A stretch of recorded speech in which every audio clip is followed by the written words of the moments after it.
And welcome to 19 O'Clock News, a Kodocha podcast featuring me, That Kodocha Girl, and Mahou Shoujo Me.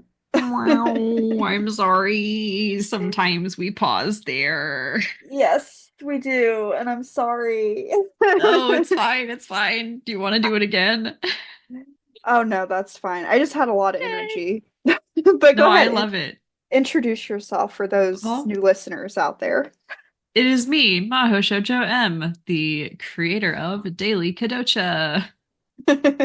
And today we are going to talk about a filler episode, probably one of our favorite filler episodes, which is episode 25, A Bandage for a Broken Heart. And this episode is very interesting because it actually features a very minor Kodocha character, Mamie. Yes. Other, like in the manga, she kind of disappears by the end of the story, and even in the junior high arc of the anime. She kind of fades into the background. But it was nice. It felt necessary, I think, to have this kind of addition to the character and closure, I feel like. Yeah, I actually really like what the anime did with some of those other classmates of Sana that we don't really get Hmm. to see that much in the manga. They did a really good job with this episode. It was pretty good from start to finish. I remember when I first watched this episode, I liked it, but I could tell it was starting to go into filler territory Hmm. big time. But it definitely is one of those episodes I feel like it gets better every time I watch it. Yeah, I'm definitely with you there. I do think it's a clever concept for an episode, especially while they are kind of treading water in this in between period. It's like a 15 episode run of filler episodes. And this is kind of right in the middle of it. But I do think it's a good one. For folks who haven't seen it or haven't watched it recently, the premise is that Mommy is still dealing with some trauma from, being almost drowned in the pond at the school, and has a difficult time being around Akito. And Akito, in turn, our sweet boy who feels guilt so easily, is also pretty devastated by it. And the episode is just Sana trying to manage the fallout, and trying to get everybody to get along again to help bring some closure. That was roughly what happens, right? There's also a thing with Yes. a rabbit, but like that's the point of the episode. Yeah, that's kind of the centerpiece of the episode. It kind of holds everything together. It's a really good episode. So Mhm. Yeah, there was actually some things in this episode I never noticed before that I'm excited to get into. Just yeah. one of those one of those things that I feel like the anime team often struggled with putting in like meaningful foreshadowing and symbolism on their own. But I feel like they did a really good job of it in this episode. And I have to wonder if Obana was involved with the creation of this episode at all. I don't know. I mean, I know that she did some writing assistance on the series, but it's never super clear which episodes she participated in, to me anyway. But I mean, if she was going to be on one of them, this feels like a an obvious one to me. The writing quality is definitely there for sure. Hmm. And animation was also really lovely in this episode too. Didn't really feel like they were like there were some really lovely shots of mommy that I thought were really good. Very pretty. Hmm. From the top, with the title card introductions, my first thing I noticed was particularly in the English version of the intros, Babbit's little response to Sana sounded like extra cursed to me. Like he's already got kind of a like shrill read on the character, kind of a grating voice. But like something about that, like, come on, you know you love me, like just really got me. It was so I can't even do it. But it alarmed me. I'll put it that way.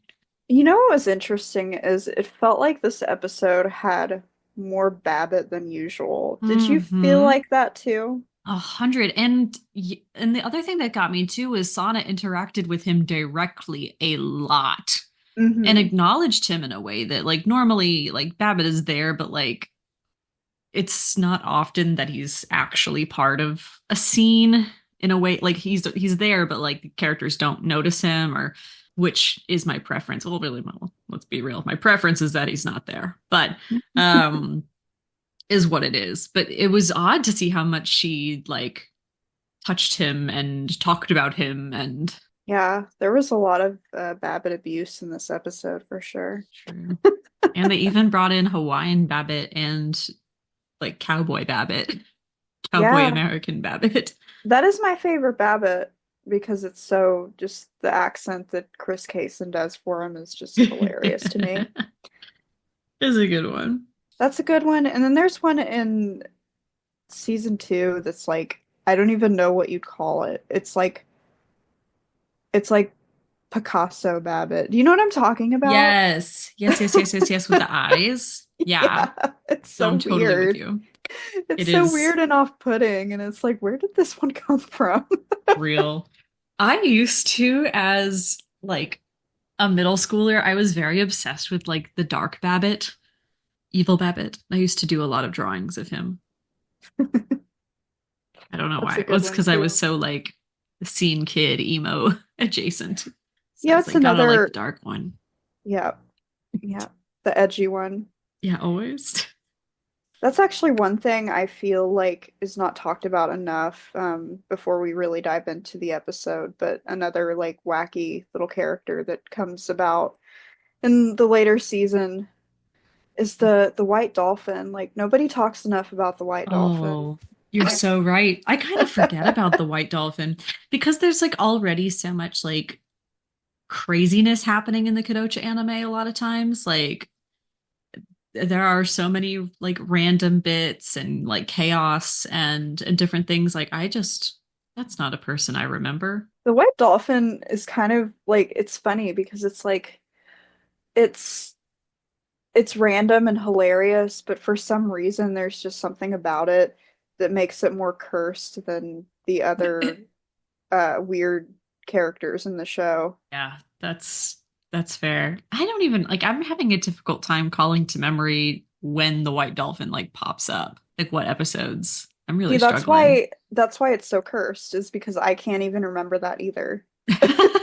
And I feel like I really try as a big, huge fan, one of the biggest fans of this series in the world, I'd say.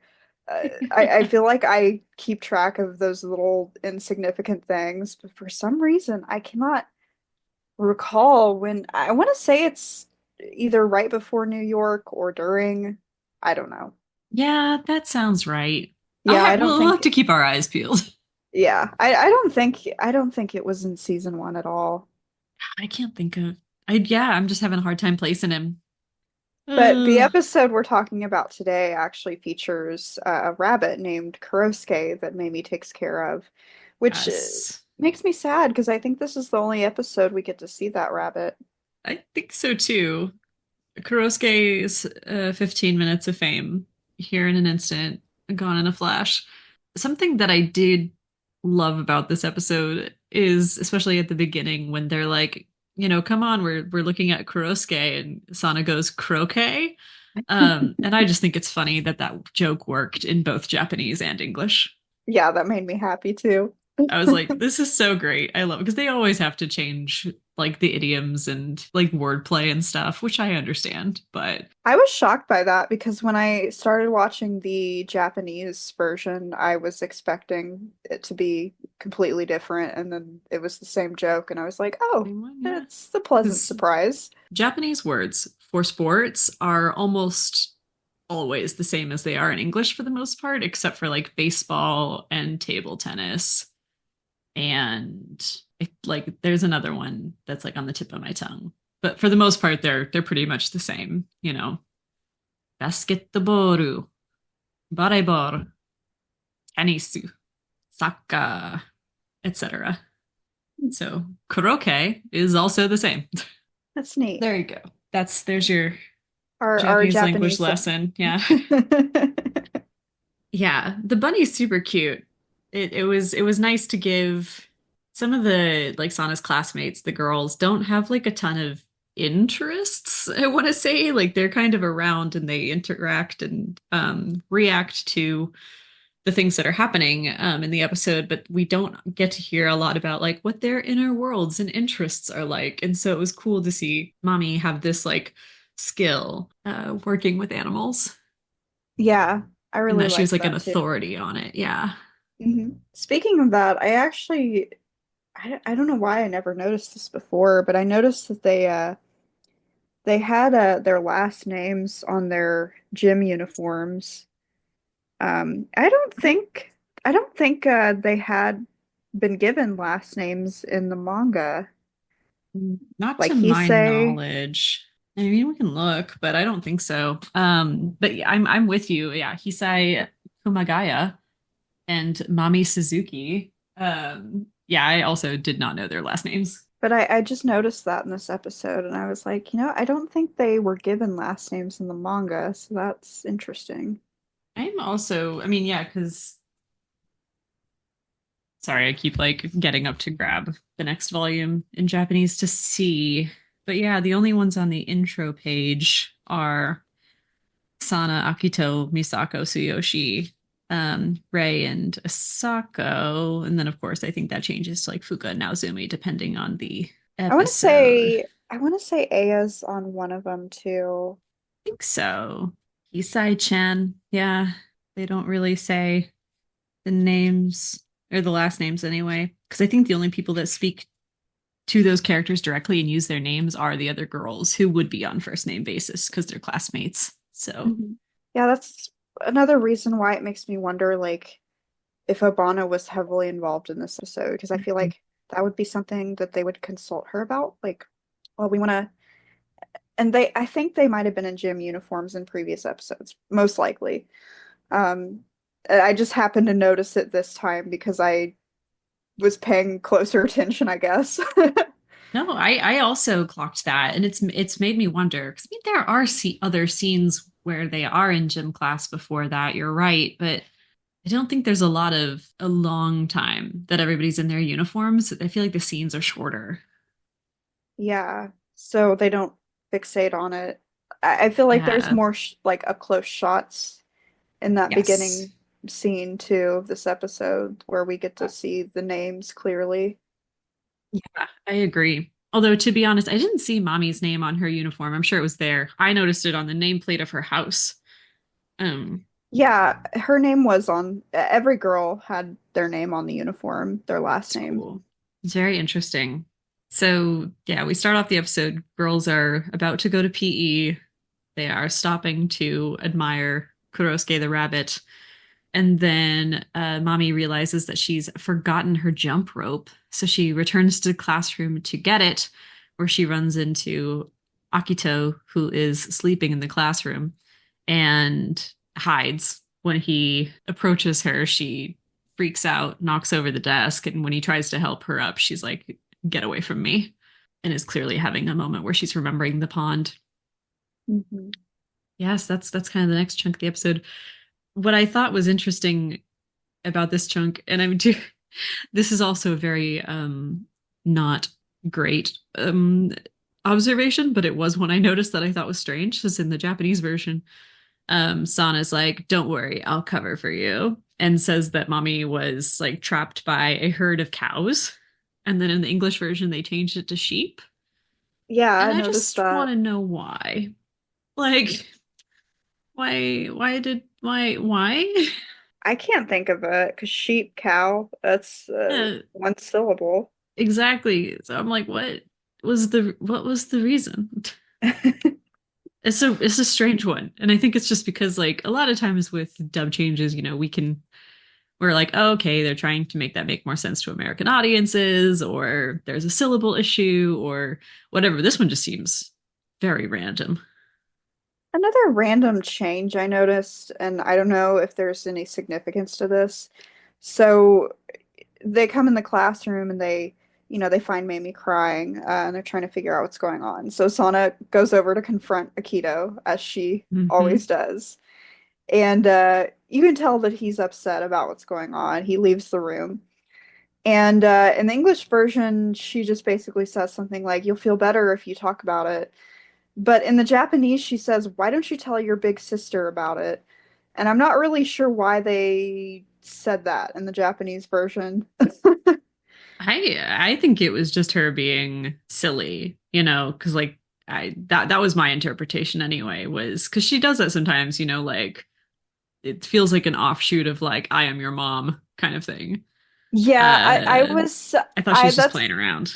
yeah, that was kind of the impression I got, but I was like, I don't know. I thought it was an interesting change. Yeah, I think so too. Honestly, the English version, I'm like, yeah, that I think makes more sense given what we know about the characters. So I don't have a strong opinion about that particular change. It is funny you mentioned that interaction though, because I do have kind of a quibble with that characterization moment. Really? Yeah, well, it's because like Sana assumes that Akito must have done something to Mommy, and I sort of feel like, but she doesn't, she's just like, what did you do? And like, they don't really follow up on like what her particular accusation is. Like, to me, I had felt like if, you know, she followed that up with like, did you kiss her? Or like, you know, can't trust this guy, can't be alone with this one, which is something that she kind of sometimes does. That would feel a bit more like lighthearted and in line with the way that she kind of teases him in the past, but with like no explanation of what exactly her she thinks he did to Mommy. It just feels like she's like placing blame on him for no reason. Does this make Yeah, that sense? yeah. Yeah, I get that. I don't know. Something about it just like rubbed me the wrong way. I guess I just maybe I just wanted more from that interaction because I'm greedy, but eh.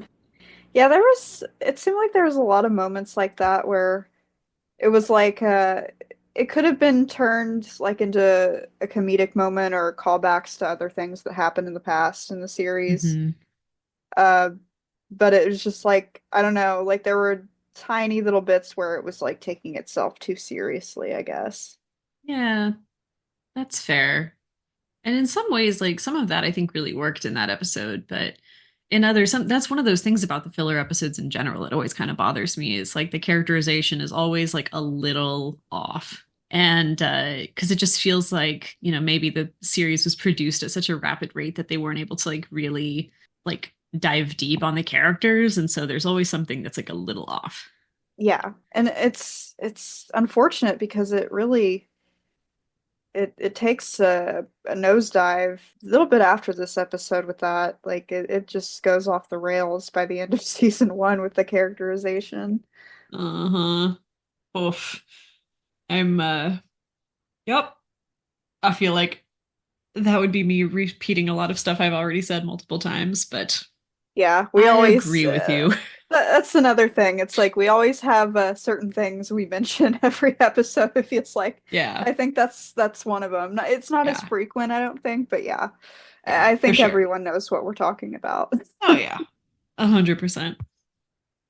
Do you have any notes about the episode up to that point that you want to mention? Or should we? I do have in all caps, Oh, Misako should have been a therapist. yes. Oh my God, yes. So that's actually, I've got a lot of stuff on this interaction that comes next, which is basically Sonic goes home and she's like, I don't know why mommy still has a problem after all this time. And Misako's like, after all this time?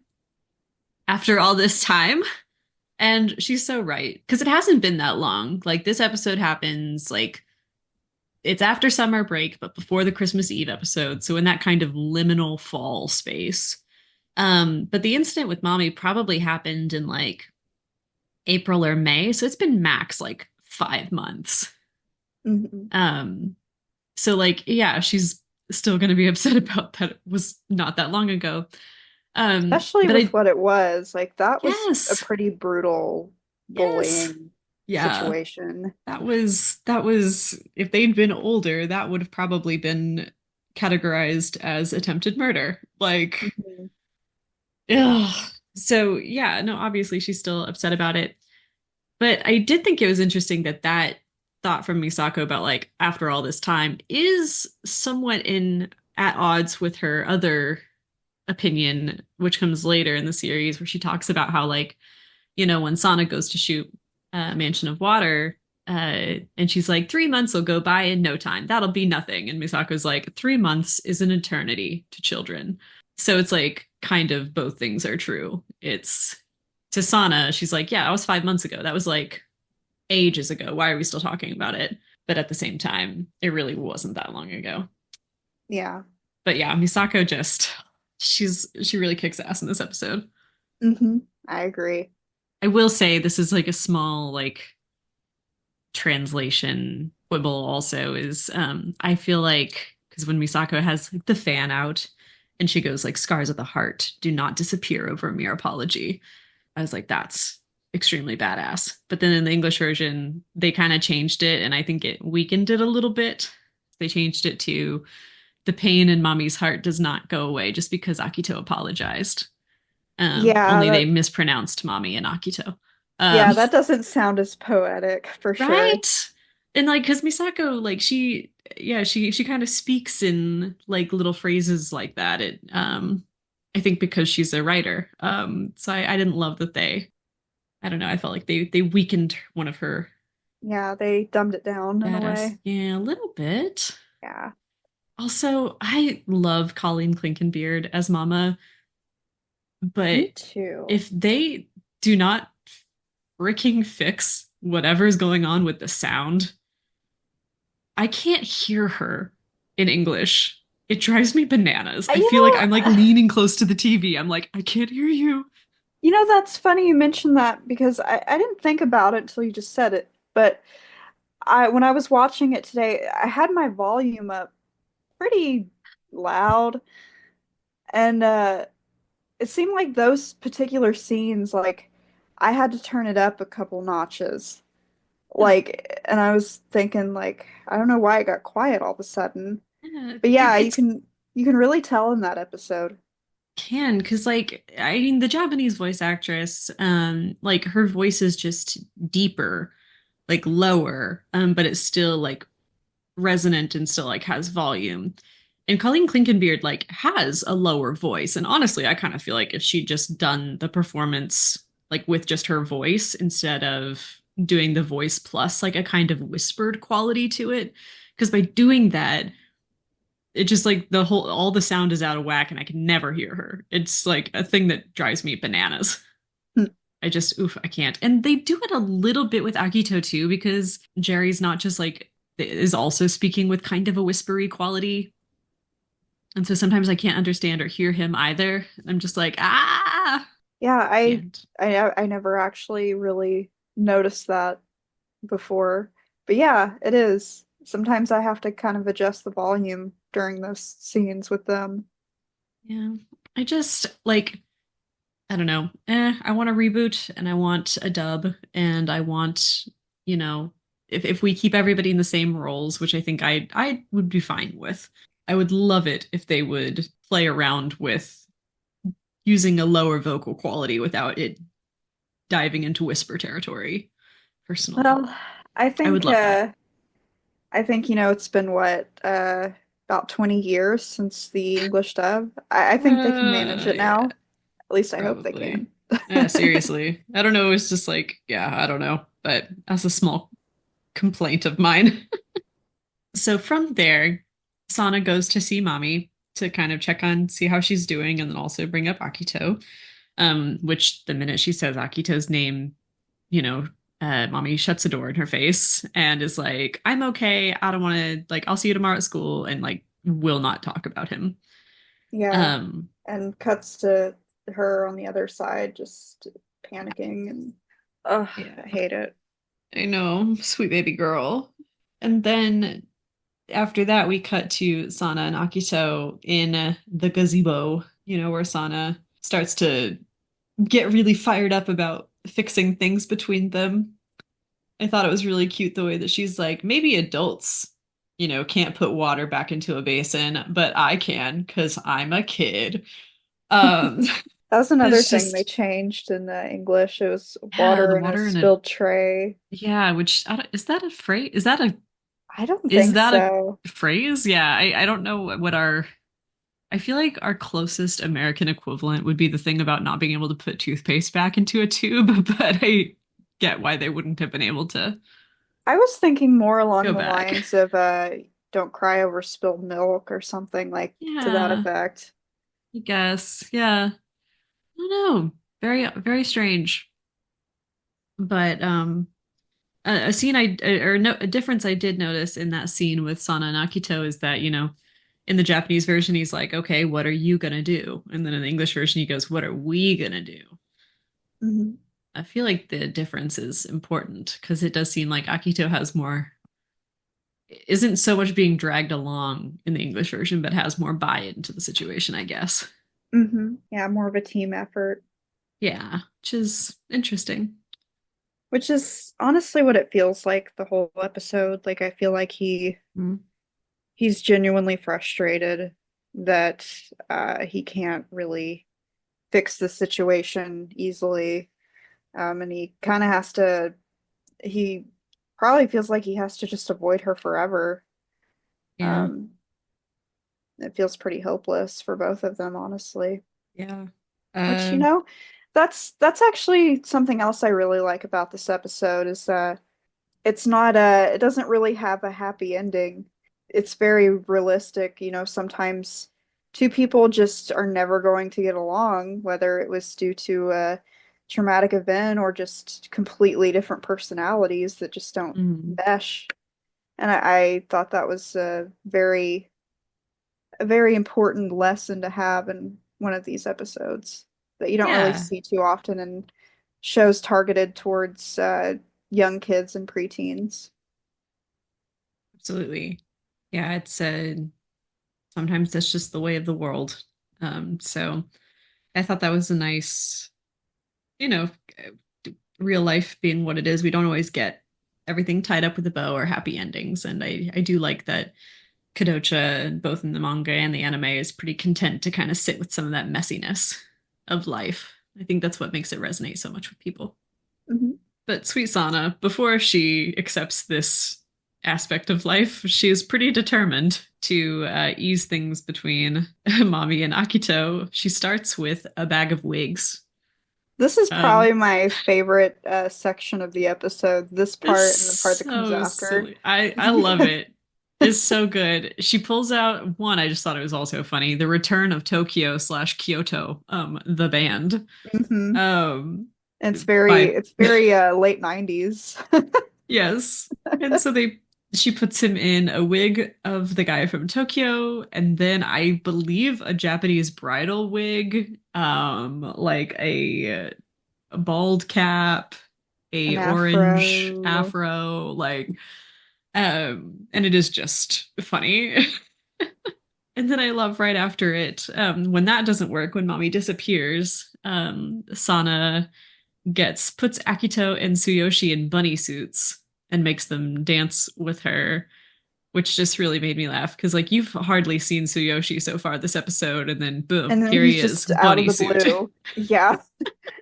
Just there to forward the plot in a bunny suit. Exactly. And he's just like, it's kind of warm and uncomfortable, but I'm down to dance.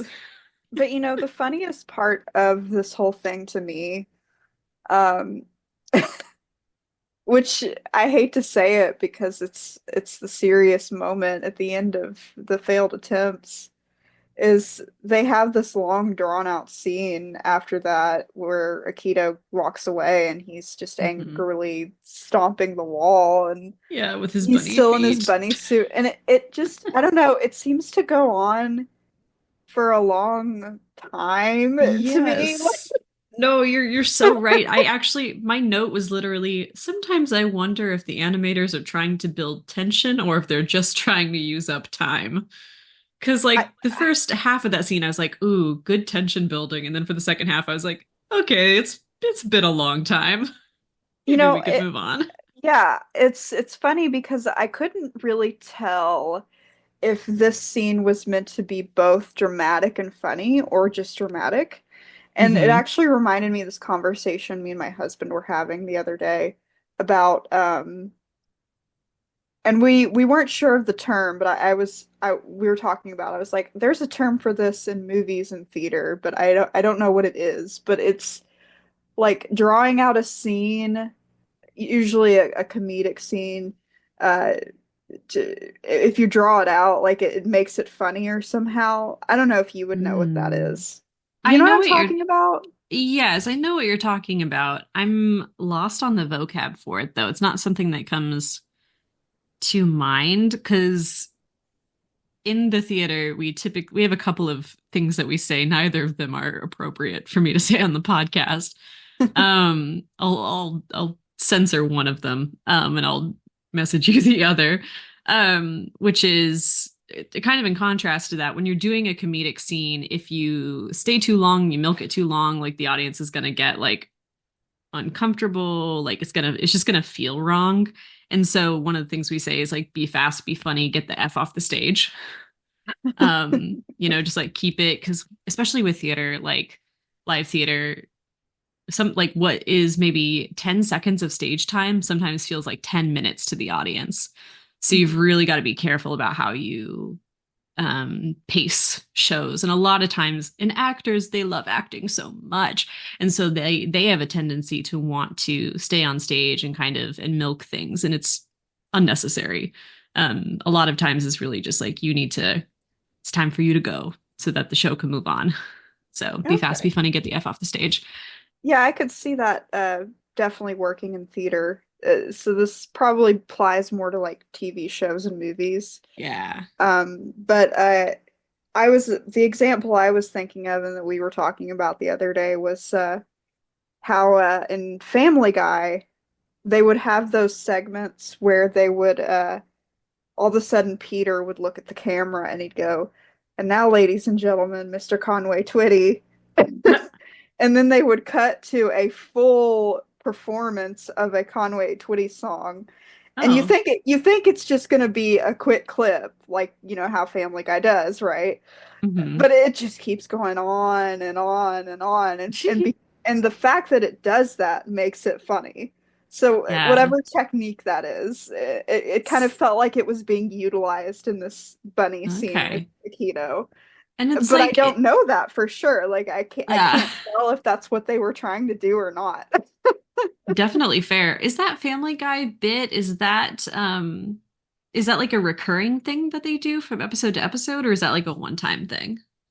They've done that. I think they've done that maybe a handful of times because I Mm, like they don't do the same song. I know they've done different like performances by him, but it's like okay. the randomness and the length of it is what makes Huh. it funny. All right. Huh. Yeah, I will take a peek into my little books and see if I can find a specific vocab for that. That's kind of tickling my brain a little bit. The other thing I noticed in that particular scene, I don't know if you noticed this, but like the fade to black before the like mid-episode marker felt really fast and aggressive. It Uh, did, yeah. like I don't normally notice like the shift into like the do do do do do do do do do. Like I don't normally notice, but this time I was like, whoa, what the heck happened? I thought we were gonna go to an actual commercial for a minute. Yeah. Yeah, I noticed that too. Strange. Yeah. Yeah, that whole section there felt kind of the editing of it, I guess, was a little weird. Yeah. There's a couple of episodes like that where there's just like some weird little cutting going on. I don't know if that's just like I mean, this was made for TV many moons ago, so gotta give it some grace, but same time I just thought it was strange. So we go from there to an episode of Child's Toy, wherein they are playing You Can't Put Water Back into the Basin as part of a like personal proverbs segment. And so the whole cast are on this little bowl in the air and they have to stay in it. Otherwise, they'll fall out about 10 feet, I guess, onto some soft mattresses below. Zenjiro's like, all right, if you fall out, like that's it, because you can't put water back into the basin. And so Sana is the last person to fall out. And then she is very determined to jump back into the basin, which she does through a gag with Senjiro's agent. Yeah, that was funny. Yeah. I actually thought that that actually would be kind of a cute idea for a real TV show is like having those old wives' tales and sayings come to life and like make it Yeah. into a game show somehow. I feel like that's already been done, but like I don't know. Hmm. That just seems like I a golden idea to me. Yeah, I don't know. It does feel like sort of American Ninja Warrior kind of adjacent to Yeah. me, you know?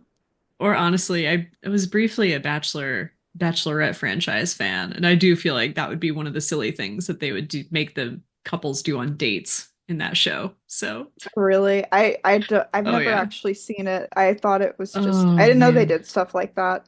Well, it depends because like it really runs the gamut. Because they what they do is oh God, now I'm gonna get into The Bachelor. I'm sorry, I'm gonna try to make this quick. But basically, like every week of the show, the Bachelor or Bachelorette will pick one person to go on a date with, like a one-on-one date with, and then everybody else has a group date with the Bachelor. And the group dates are typically like weird things. Yeah, things like what we saw in Child's Toy, like, kind of like wrestling in like the inflatable sumo suits or um sometimes they play actual paintball or like just all kinds of weird ones. So it's like you've got the serious date and then you've got the silly date with like Okay. 16 girls who are clawing for the attention of the Bachelor. It is amusing in its own way. It's why I watched it for so many years. But there you Oh go. man. Yeah. I always watched the trashiest reality TV if I did, so Yeah. I didn't watch any reality TV until The Bachelor. I fell into it kind of because I was on Twitter and people were all tweeting about the finale of one of the seasons, and I was like, all right, I'm curious. Explain it to me. And then I kind of fell in deep for a few years. I'm out now. I've been clean for 3 or 4 years. But Yeah, it was one of those things that like I felt like at the time it was like there's nothing else on TV after school, so I'm just gonna watch this. And I mm-hmm. felt like I was always really drawn to the more surprise surprise psychological ones. Like I Ooh. used to be obsessed with hoarders. Oh. That was one I used to watch all the time. This is Wow. so embarrassing, but it's okay. I don't No. care if my audience hears about it. Um, and Dr. Phil was a big one I'd watch all the time, Mm, which I don't know if that is really reality TV, but it's kind of on the same spectrum. yeah. It's like if it reminds me a little bit of I don't know. Well, because Dr. Phil's guests are always so outrageous. Like he I feel like is relatively serious, but then like the people that are on the show can be really wild.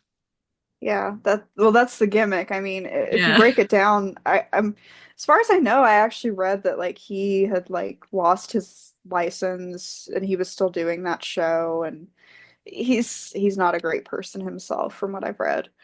Um, No, but and yeah, they were doing all that on purpose and just to make money and looking oh back at yeah. it, it's really offensive and just harmful. But Yeah. I was 16. There was nothing else on TV. It was Yeah. entertaining at the time. Exactly. We all did. You know, when it comes to Dr. Phil, if you really look back at some of the shows from like the 90s that were similar, like the Ricky Lake show, those Mhm. shows were actually a lot worse than him. Oh no, Uh, for sure. like they just straight up degrade people who were Oh yeah. any kind like they could just wear the wrong thing and the audience Mhm. would just boo them and call them Oh names and they'd encourage it. But Dr. Phil yeah. was more just like letting them get on and they kind of did it themselves. Hmm. They'd make a fool of themselves or it would just be exploitative. Would that be the word? Exploit Exploitive? Exploitive, yes. Yeah. Exploitative? I don't know. Yeah. But yeah. Which I Yeah, guess in a way that's that could be argued as worse too, because that's more it's more underhanded. oh for sure. I don't know. The 90s were a wild time. And I do think people weren't as a bit more comfortable being cruel than they are today. But you're absolutely right. When I was still watching reality TV, I used to say all the time, the devil works hard, but the Bachelor producers work harder. Like Love that. I'm like quoting that at some point. That was a fun here little we are. side conversation. It sure was. So yeah, my note is we were talking about, when Sana was on Child's Toy. My note for afterwards is one, like I love Ray in the car kind of being like, your mom is right, and reiterating kind of what Misako had been saying, but John Berkmeyer really nailed that scene. Yeah, Um, I agree. just a great performance there. My heart was very warm. Now, I think the scene after this was I think she had another talk with her mom, or was that did that Yes. come later? I can't remember. I thought it was they leave Kurosuke with the water and then they go to the park to draw.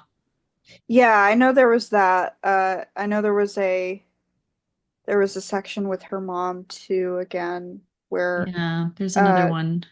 I had one note regarding that scene, which I thought Yeah. was kind of cool, which I had mentioned earlier. I like when they have subtle nods to things that happened earlier in the series. So she Hmm. actually references Hyobon uh, in Mm. her second talk with Sana, which I thought was kind Ah. of a cool nod to the commercial that she's Yeah. shot with Nazumi. Yeah. Oh, I love that. I kind of missed that actually. It's like, what are you gonna do? I do remember the scene where she's like, you can't just put a band-aid on this. Like, that's Yeah, not how this works. in the Japanese dub, she basically says that, but she says Hyobon. You can't use Hyobon on that.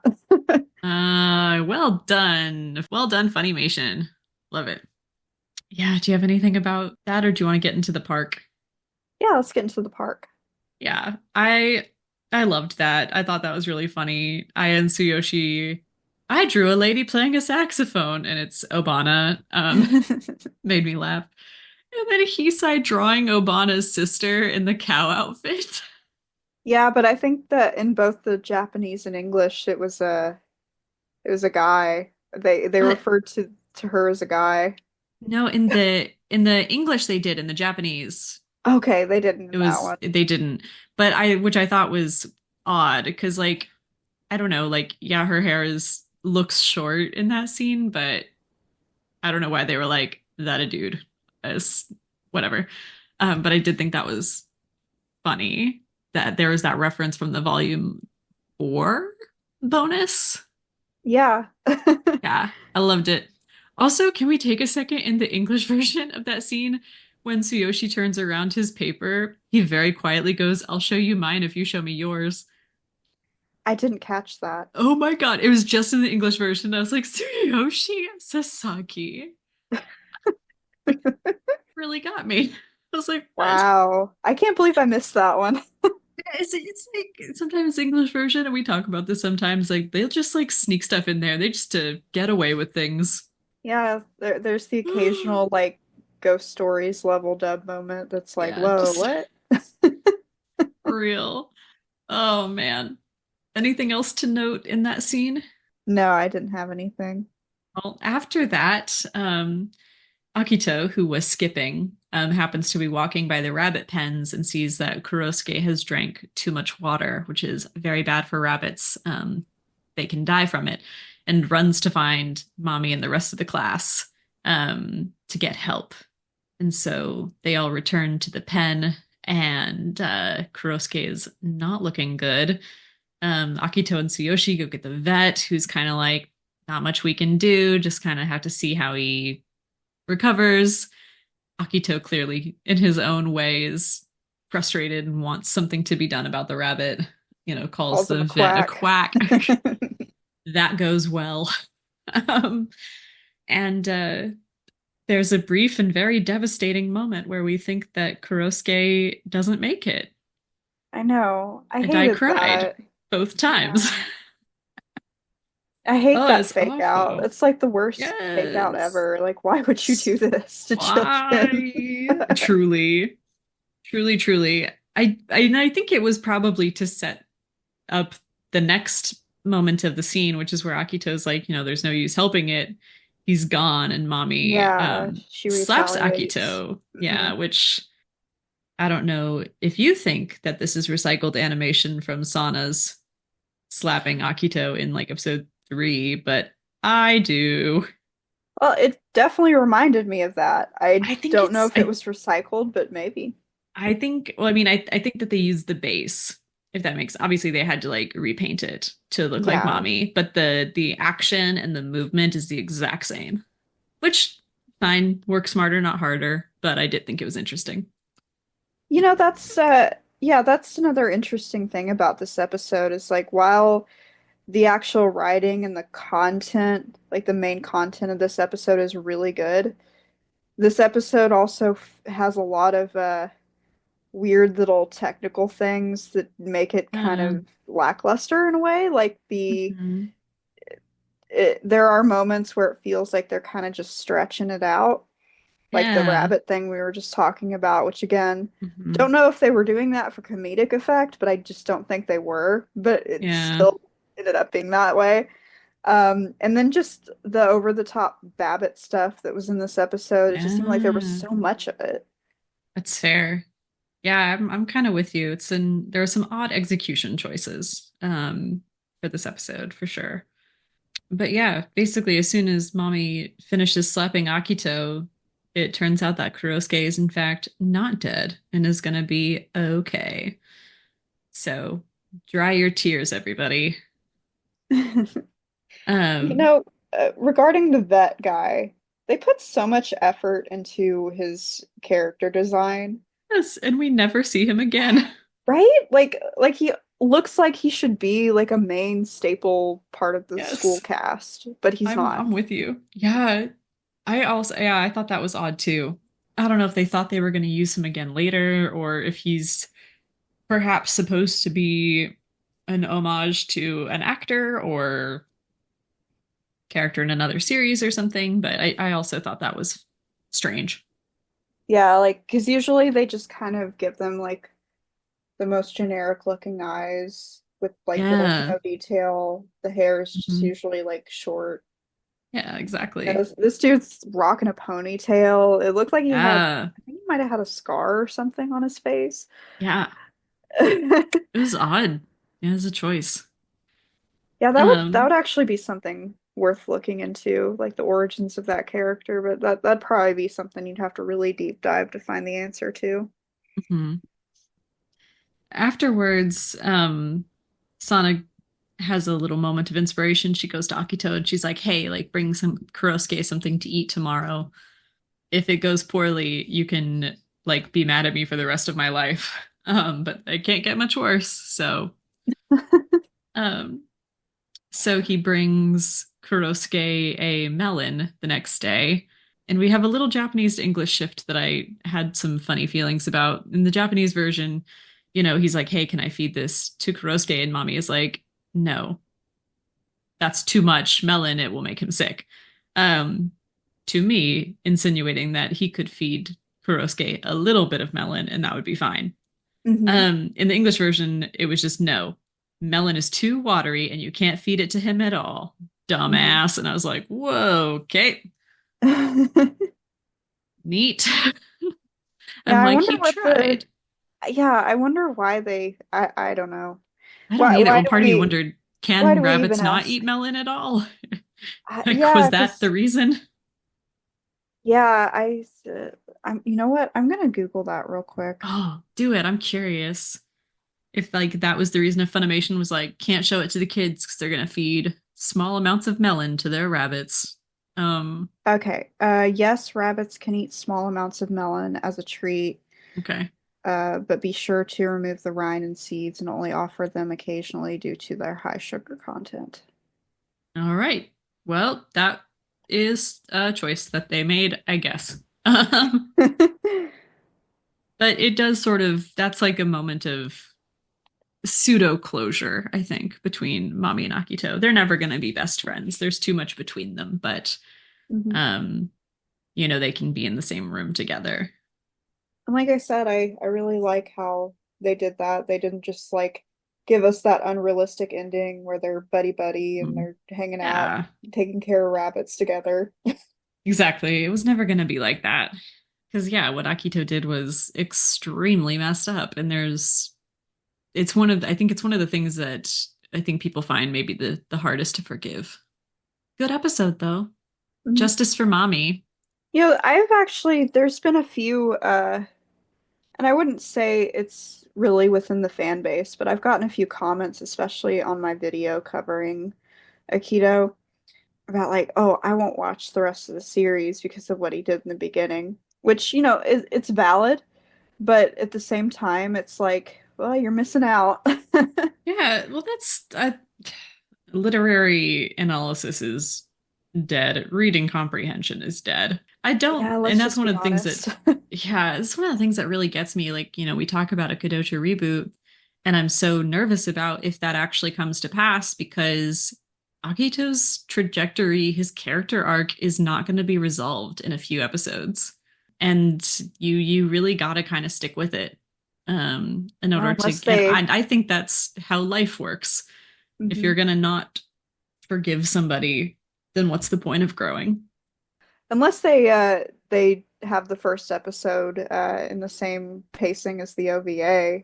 It's maybe, but yeah, I mean it honestly it doesn't matter to me. Like if people Yeah. are just gonna write that off, then it's, you're missing out. That's all I can say. But Honestly, I love that you have a very healthy outlook there. I think for me, I'm just like, no, I hate it when people are wrong in front of me.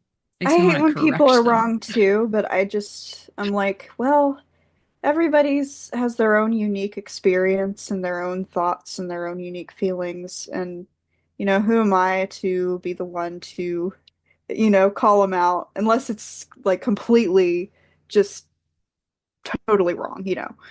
Um, but, I mean, you're entitled to feel that way about it. Again, I 100% disagree with just like writing him off at the start of the series like that. And there's a few people that still hate him, even towards the end, who've, either watched or read the whole series. I've seen a few people that can't even forgive him. They hate him more for getting with Fuka than they do the bullying and the threatening at the beginning of the series, which is wild to me. But Yeah, whatever, however you feel, it's valid. it is. I don't have to like it though. Yeah. So, oh man. Do you have any other closing thoughts about the episode? I think I've said just about everything I wanted to say. Yeah, I didn't really have. I mean, I had my normal amount of notes that I usually Yeah, do me for our too. episode. This was actually I believe, the first Kodocha podcast episode that we've done without a corresponding manga chapter. And no, I think you're right. I don't think we've sat down and discussed any filler episodes in depth before. But hey, I think this was a good one to do. Hmm. Well, we've got a lot of exciting stuff coming up. In March, we are going to be doing a Kodocha yearbook. I know. I'm so um, excited about that. which, actually, by the time this episode comes out, I believe that the voting period will be over, actually. Yeah. So just keep watching for our March episode. That's going to be fun. As always, we're accepting applications for guests, so you can apply for that at the link in the description. And anything else? No, I don't have anything. Well, this was great. Yeah, I had a great time as always. All right, friends, we'll talk to you later. Thanks for listening. See ya. See ya. Thank you for listening to 19 O'Clock News, a Kodocha podcast. 19 O'Clock News is hosted by That Kodocha Girl and Mahou Shoujo M. We love making new friends. Feel free to join us in the Kodocha Discord under Kodocha_media. 19 O'Clock News is not affiliated with any current or previous rights holders to Kodomo no Omocha by Miho Obana.